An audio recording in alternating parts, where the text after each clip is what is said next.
Bonjour, Eric Gibaud, ericgibaud.com. Aujourd'hui, je ne vais pas te présenter un porte-filtre. Je vais te présenter deux porte-filtres de la marque Biway qui me les a envoyés pour te les présenter. Alors, cette vidéo est sponsorisée par Arvia, l'écoledephotographie.com. Donc, à la fin de la vidéo, je t'expliquerai tout ce qu'ils présentent, les cours qu'ils proposent, les formations. Et surtout, très important, c'est que pour beaucoup, il y a la possibilité que ça soit gratuit. Donc, si ça t'intéresse de te former, que ça soit au niveau depuis le débutant jusqu'au niveau bac pro, tu choisis, il y a plein de possibilités. Eh bien, à la fin de la vidéo, tu fais un saut vers là-bas ou quand tu as fini, tu regardes et tu écoutes ce que je te propose, ce qu'il te propose et ce que je te présente. Voilà. On continue, c'est parti. Alors de plus en plus, on voit des produits qui apparaissent sur nos marchés, entre nos marchés, manière de parler, qui en fait viennent des marchés de la Chine, et c'est des marchés locaux, et nous on ne connaît pas du tout le nom de l'entreprise, puis d'un coup tu te rends compte qu'en Chine ils sont très connus en fait. Donc quand l'entreprise Biway, ça s'écrit comme ça, B.way, m'a contacté, j'ai dit mais qui sont ces gens-là quoi? Qu'est-ce qu'ils font? Alors j'ai commencé à poser des questions, puis ils m'ont envoyé des informations, j'ai recherché aussi. Et en fait, ça fait plus de 10 ans qu'ils fabriquent des filtres. Au niveau du marché national chinois, ils sont vraiment dans le haut du panier, bien placés. Et surtout, non seulement ça, c'est que ce sont ceux qui ont la patente, la licence, comme on dit, le brevet, pardon, voilà, parlons français, le brevet des filtres magnétiques qu'on voit un peu partout actuellement. D'ailleurs, je te laisse une copie du brevet qu'ils m'ont envoyé. Alors, c'est écrit en chinois, hein. C'est peut-être un brevet d'autre chose. Enfin, non, apparemment, c'est le brevet de ce truc. Mais je veux dire, c'est tout en chinois, voilà. Mais enfin, c'est le brevet, donc en 2017. Donc, ça fait pas si longtemps que ça qu'on voit tourner des filtres magnétiques. Mais eux, ça fait un moment qu'ils ont enregistré la patente, le brevet, donc j'étais vraiment surpris. Donc là, ce qu'ils m'ont envoyé, ce sont deux systèmes un peu différents l'un de l'autre, chacun ses avantages et ses inconvénients, mais je dois dire qu'on parle d'un produit haut de gamme, ok. Donc tu vas voir, on va voir si les résultats sont au rendez-vous et tout ça, mais j'étais assez impressionné sur la présentation, tout, puis la qualité, voilà. Donc on va voir ça tout de suite, on continue. Bon, je vais commencer par celui-là, ok, l'Active Filter 7. Alors je sors, ok, la boîte est là, j'ouvre. Bon là, tu vas trouver un produit qui a un look vraiment d'enfer, hein, parce que tu vois, alors tu as des papiers aussi qui viennent dedans, ok. Tu vois l'étui, on dirait du cuir, je sais pas si c'est du cuir, j'en sais rien, avec passage ceinture, dragon et tout ça. Donc là, c'est vraiment nickel. Donc tu ouvres ici, hop, et tu vas trouver 5 pièces à l'intérieur. Donc le premier, le premier Kirira, ok, alors je sais pas dans quel sens ils sont, voilà, ok, alors, justement c'est l'autre, loi de Murphy. Le premier c'est la base en fait, et en fait c'est un filtre UV, donc tu vas le mettre sur ton objectif. Alors moi là j'ai pris un 77 mm parce que mon objectif est de 62 et ils n'ont pas la taille 62, donc quand j'ai pas la taille de 62 je prends toujours des 77, donc ça me sert pour tout, et je mets un step up, un anneau step up comme on dit, agrandisseur qui va jusqu'à 77, ok. Donc mais sinon tu peux prendre directement ta taille si à partir de 67 mm, ce qui est habituel sur les grands angles, mais là en micro 4 tiers les objectifs sont un peu plus petits, et l'avantage c'est que tu prends la taille, ça t'empêche pas de mettre ton pare-soleil et ton bouchon standard d'objectif, ok. Donc là c'est la base sur laquelle je pourrais poser ce qui est les filtres supplémentaires. Alors ça c'est un circulaire polarisant, ça c'est un filtre ND 1.8 ou ND64 ou 6 stop suivant comment tu veux l'appeler, parce qu'il y a plusieurs nomenclatures, ok. Ça c'est un filtre ND 3.0, donc 1000, donc 10 stop, c'est suivant comme tu veux dire, voilà, parce que tout le monde ne dit pas la même chose, ok. Et là, un truc, c'est la première fois que j'en ai un comme ça, je veux dire, ça c'est un dégradé mais circulaire, tu vois.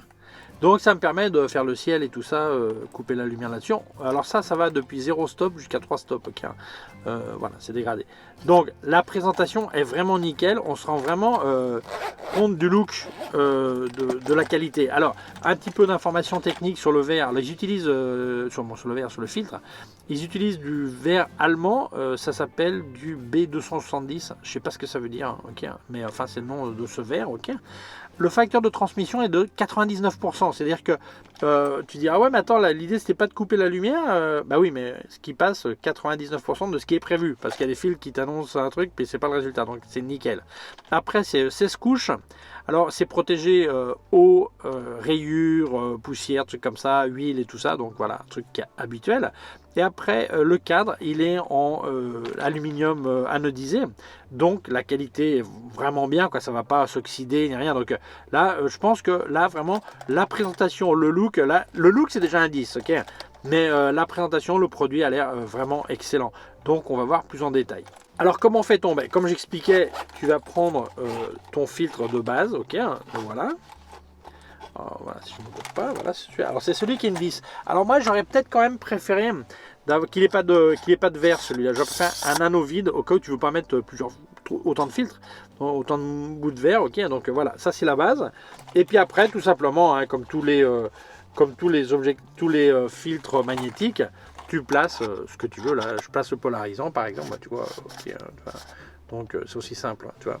Nickel. Après, si je veux mettre aussi, j'ai mis le polarisant, je veux mettre le D-stop, voilà, je mets le D-stop et c'est bon, tu vois. Donc, tu vois, là, ça accroche bien, pas de problème. Et puis, c'est quand même assez résistant. C'est magnétique, mais c'est assez résistant. Le fait que là, je place le polarisant, donc je puisse le tourner facilement, ben, tu vois, comme il est sur le coussin magnétique, je sais pas comment on peut dire, ça tourne sans problème, mais pas pour autant il va tomber. Donc voilà, pour l'instant je trouve que la qualité est au rendez-vous, donc on va voir aussi des résultats photos quand même, avant de aussi te présenter l'autre. Voilà, donc on continue. Alors deuxième produit, en fait il m'a envoyé deux choses, ok, on va voir. C'est le Magnetic Landscape Filter, c'est-à-dire le filtre de paysage magnétique. Donc je dis tiens, il s'est vraiment placé paysage, puisqu'il utilise le mot. Donc on va voir tout de suite. Alors derrière tu as des instructions sur la boîte. Quand tu ouvres la boîte, qui est magnétique aussi, hein, ils aiment le magnétique, tu as aussi des instructions qui sont là. Un petit papier d'information. Et là je vais sortir l'étui qui est là. Hop, le voilà. Alors j'ai l'étui qui est là et il y a aussi 3 anneaux pour mettre sur ton objectif, pour monter ça. Alors ces anneaux, il y a plusieurs tailles. J'ai demandé le 77 mm pour la même raison que j'ai expliqué sur l'autre. Mais voilà, ils sont là. Voilà. Donc je vais ouvrir ça. Qu'est-ce qu'il y a dedans? Alors bien, pareil, tu peux passer à la ceinture. Là, tu peux accrocher où tu veux. Ok. Voilà, j'ouvre. Alors ça a l'air d'une néoprène, ça par contre. Voilà, l'autre, ça a l'air look cuir ou d'un, un truc comme ça. Voilà. Alors qu'est-ce que je vais trouver là-dedans? Eh bien, je vais trouver plusieurs choses. Alors là, j'ai un circulaire polarisant. Ok. Là, j'ai un ND. Alors lequel? Celui-là, c'est le 1.8. Ok, donc ND64 6 stop. Je le mets là. Après, j'ai un ND 10 stop, donc 3.0 ND1000. Et j'ai le cadre sur lequel je vais monter. Alors c'est ce que je vais mettre sur les anneaux. Et je vais montrer mes filtres. En plus, c'est ce que je vais te montrer. J'ai aussi un autre filtre qui m'ont mis dans une boîte séparée. C'est ça. Ok. Qui est en fait un filtre. Alors c'est la première fois que je vois un truc comme ça. Ok. C'est un filtre dégradé, hein, comme tu vois. Ok, dégradé, tu vois.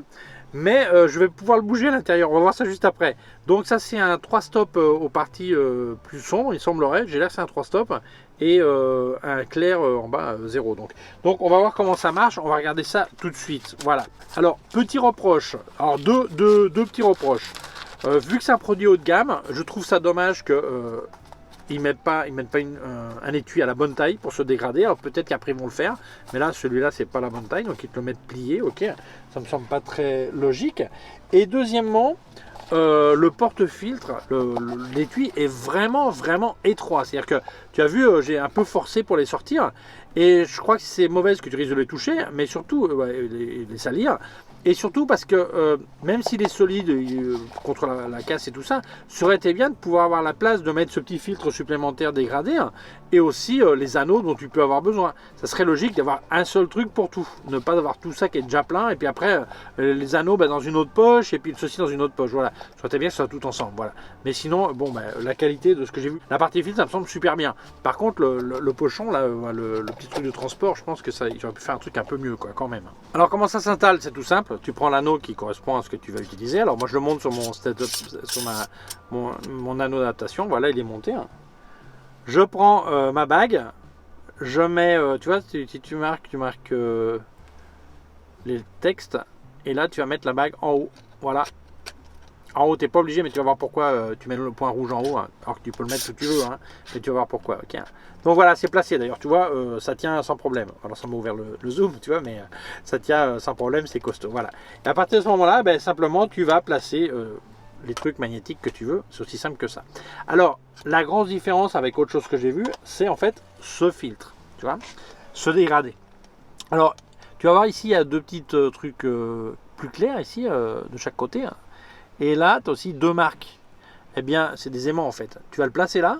Voilà, il est placé. Hein. Voilà, il est bien placé. Ouais, voilà. Voilà, il est placé. Et l'avantage, c'est que là, tu peux le déplacer légèrement, vers le bas, vers le haut. Donc, si tu veux pas que la transition soit exactement au centre de ta photo, tu peux le bouger. Donc ça me semble bien. Et puis après, eh bien, tu peux tout simplement, sans aucun problème, mettre dessus tes filtres magnétiques. Voilà, ça y est, c'est placé, tu vois. C'est tout simple. Alors, petite remarque. Eh bien évidemment, pour déplacer ce filtre, il faut qu'il soit accessible. Pour qu'il soit accessible, tu ne peux pas avoir un filtre qui soit devant. Donc, mets bien la bonne hauteur que tu veux avant de placer tes autres filtres. Ça aurait peut-être été bien d'avoir un petit truc pour déplacer sur le côté depuis l'extérieur. Je ne sais pas. Ce qui est clair, c'est que ça, c'est beaucoup plus pratique au niveau de la taille que des filtres rectangulaires dégradés hein, de 15 cm de haut par 10 de large. Donc, dans ce sens-là, c'est bien. Mais évidemment, aussi, la quantité de mouvements possibles, déplacements possibles en vertical est beaucoup plus limitée. Donc, quelquefois, tu veux faire une photo qui, tu veux couper la lumière sur un quart du ciel, par exemple. Eh bien, là, tu peux pas parce que tu vas pas pouvoir le monter assez. Bon, on peut pas tout avoir. Ou tu veux gagner en place et tu as cette limite, ou il faut qu'ils inventent autre chose, ou tu veux vraiment avoir une liberté totale d'utiliser le filtre, déplacer énormément. Dans ce cas-là, il faut vraiment que tu aies des grands filtres rectangulaires. Donc c'est à toi de voir. Donc, voilà, le système me semble vraiment bien. L'autre avantage aussi, c'est que si par exemple tu as plusieurs objectifs et tu as plusieurs anneaux, et par exemple, imagine tu as deux, trois appareils qui sont en train de faire des photos, ou tu es avec deux appareils ou deux objectifs, eh bien tu changes d'objectif, tu n'as pas besoin de replacer chaque truc. Tu fais ça, hop, tu prends tout le pack de filtres et tu reposes sur l'autre anneau et puis c'est bon, tu continues, tu vois. Donc ça, c'est vraiment nickel, ça, hein, faut dire ce qui est aussi. Voilà. Bon, la qualité optique du deuxième kit, en fait, il n'y a pas de différence puisque c'est exactement le même verre, le même traitement, le même tout. Ce que j'ai observé, j'ai pas vu de différence, tu vois. Donc, j'ai pas besoin de répéter tout ça. Alors par contre, ce que j'ai vu la différence, c'est la manière de l'utiliser. Je pense que les deux sont super. Je préfère la poche du premier, le petit boîtier du premier que du deuxième. Mais par contre, ce que j'ai bien aimé, le fait de pouvoir déplacer l'horizon de ton dégradé, ça me semble vraiment, vraiment utile. Même si c'est limité par rapport à un 100, 150, ok. Mais ça m'a semblé vraiment, vraiment pratique ça. Donc la qualité, ben moi, j'ai pas vu de différence entre les deux. Donc je vais te montrer des exemples. Alors le seul truc que Biway m'a demandé, c'est que je montre des exemples avec et sans filtre, pour que les gens justement puissent voir non seulement l'effet du filtre, mais aussi la qualité si le filtre affecte d'une certaine manière la qualité de l'image. Donc ça me semble honorable de leur part de demander directement, peux-tu prouver ou montrer avec ou sans filtre, pour que les gens se rendent vraiment compte de la qualité du filtre. Donc ça me semble correct, donc j'ai aucun problème avec ça. Donc je vais te montrer des exemples, un peu de making of et des résultats, et puis après on se revoit pour les conclusions. Voilà. En premier, le Active Filter Set. Ça fait super l'accent, hein. Ok. Alors d'abord une photo sans filtre, f8, 1/250e de seconde et ISO 200, qui est c'est le minimum dans l'appareil photo. Le premier, c'est la base, c'est un filtre UV. Avant de faire la pose longue, je vais d'abord placer le filtre polarisant, c'est pas obligatoire, mais je vais l'utiliser pour enlever un peu de reflet, voir ce qui se passe. Alors le premier truc que j'observe, c'est une chute entre un diaphragme et un tiers, suivant comment je le tourne. Mais ça c'est normal, puisque si je coupe les reflets, je coupe aussi de la lumière qui arrive. Donc c'est logique, tous les polarisants sont comme ça. Donc jusque là, jusqu'à un stop et un tiers, ça va, je pleure pas. Alors j'ai mis l'équilibre des blancs en mode ombre. Alors ça fait un petit peu plus tout jaune, c'est pas le filtre, hein, c'est moi qui ai réglé comme ça. Mais quand tu fais l'équilibre des blancs, tu fais comme tu veux. Bon, maintenant dessus, je vais placer le filtre ND de 6 stop, c'est-à-dire que un ND 1.8, aussi connu comme ND64, donc 6 stop.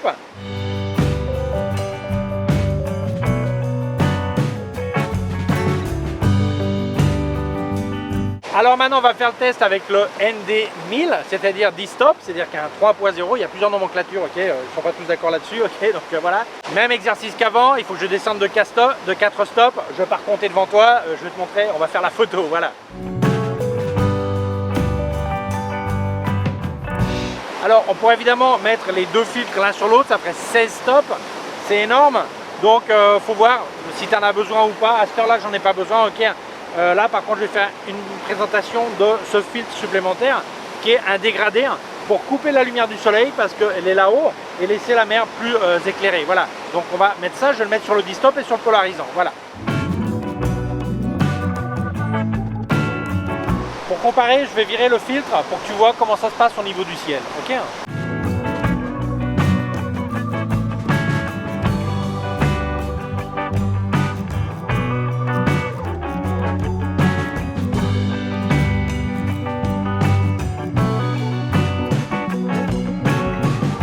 Ça y est, il commence à faire nuit. Demain, je continue les essais avec son frère. Voilà.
Alors conclusion, ben, moi ça me semble deux produits de super qualité, ça je vais pas dire le contraire.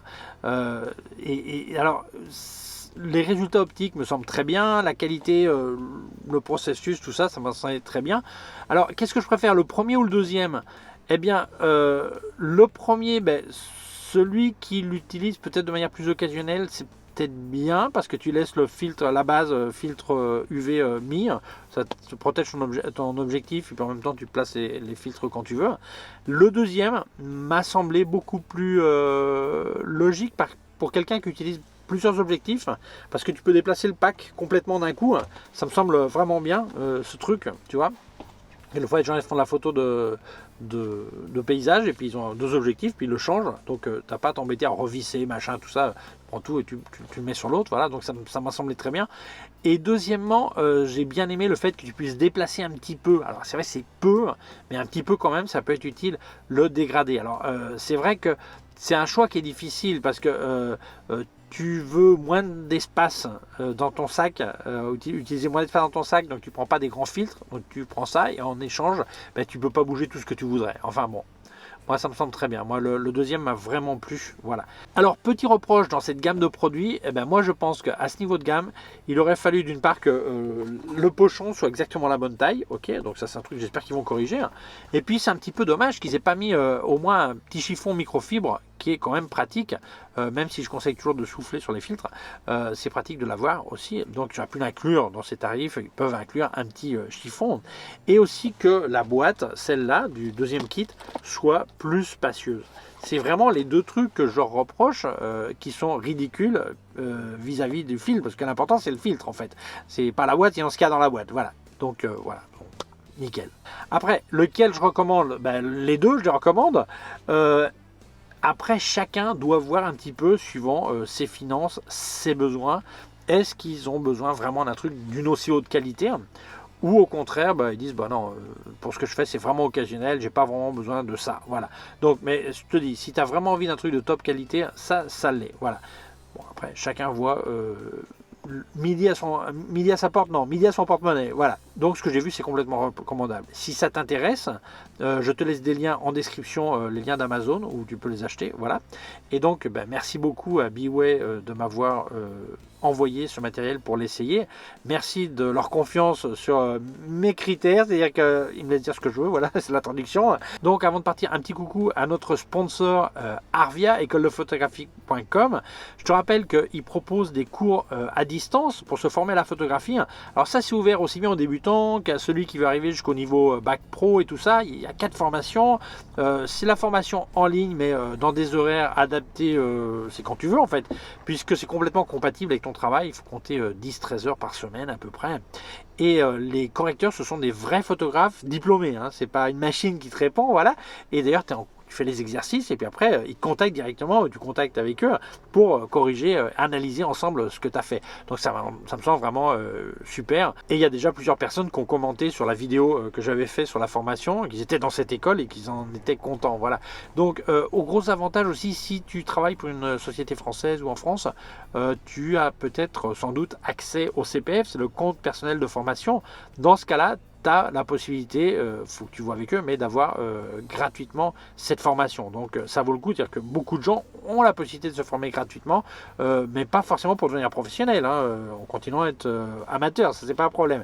Donc je te laisse en contact tout ce qui est le téléphone, le site web, le email de Arvia pour que tu les contactes directement. Tu peux leur dire que tu viens de ma part et pour qu'ils t'informent plus au cas où tu vas faire cette formation. Alors voilà, merci beaucoup Arvia. Alors là, je dis toujours un petit truc quand je fais la présentation de Arvia. Donc le petit truc conseil photo, eh bien moi je vais te parler un petit truc tout bête, c'est les filtres.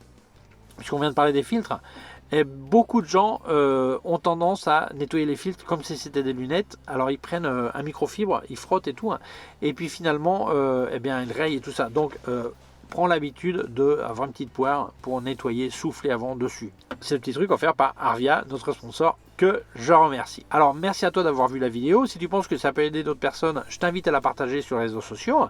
Si tu ne l'as pas encore fait, je t'invite à t'abonner à ma chaîne YouTube. Il y a un petit bouton par là et une clochette. Si tu appuies sur la clochette, tu recevras un avis quand je monte une nouvelle vidéo. Mon site web rigivo.com/fr pour la version en français. Mes cours de photographie en vidéo rigivo.com/fr/cours en ligne. Si c'est une quelconque question, tu peux laisser un commentaire dessous. Je te laisse aussi des liens de mon matos sur Amazon et Digit Photo France. Je te laisse aussi un lien de mon compte PayPal au cas où tu voudrais faire un don. Merci beaucoup, prends soin de toi et à très bientôt.